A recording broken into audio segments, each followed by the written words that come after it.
તમારા સપના તમારી સિવાય કોઈ નહીં સમજી શકે, અને આ હું એટલા માટે કહું છું કેમ કે તમે જેને પણ તમારા સપના કહેવાની કોશિશ કરશો, સપના એટલે ઘર, પૈસા, ગાડી, આ બધું નહીં, અંદરની વાત જે ખાલી તમે જ સમજી શકો. એ પછી કંઈ પણ હોઈ શકે. તમારે ચિત્ર બનાવવું હોય, તમારે કોઈ તમારી મનગમતી ગાડી લેવી હોય, કે પછી તમારે ગીત ગાવું, એ તમારા સિવાય કોઈ નહીં સમજી શકે. લોકો તો એવું જ કહેશે કે તમે પહેલા કમાતા શીખી લો, આગળનું વિચારો, નોકરી તો ગોતી લો. એમના જવાબ ખોટા નથી, પણ આપણે એમને સવાલ પૂછીએ ને એ જ ખોટું છે.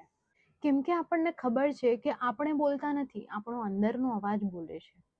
અને આ સ્વીકાર કરી લો, કેમ કે શ્રીમદ ભગવદ્ ગીતા અધ્યાય 18 શ્લોક 60 શ્રી કૃષ્ણ અર્જુનને કહે છે, તું છેલ્લે બ્રહ્મા રહીને યુદ્ધ ન કરવાનો નિર્ણય તો લઈ લઈશ, પણ તારો સ્વભાવ તારી પાસે યુદ્ધ કરાવશે, કે તારે યુદ્ધ કરવાનું છે અને તું યુદ્ધ લડીશ, કેમ કે તું યોદ્ધા છે અને યોદ્ધાઓ તો યુદ્ધ જ કરે છે.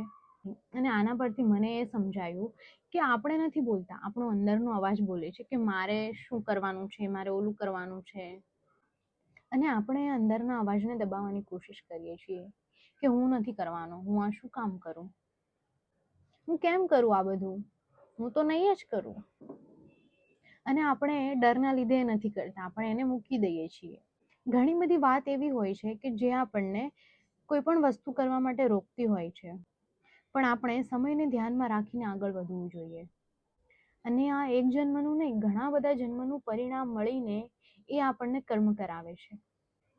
મને એ નથી ખબર કે તમારા મનમાં શું છે, તમે શું વિચારો છો, તમને શું સમજાયું, પણ મને એટલું સમજાયું કે આજે આપણને બધાને એ સમજાયું હશે કે આપણા અંદરની જે નાની અવાજ બોલતી હોય છે એ ખોટી પણ નથી, એ આપણું સત્ય હોય છે અને જેનાથી આપણે ભાગવાની કોશિશ કરીએ છીએ.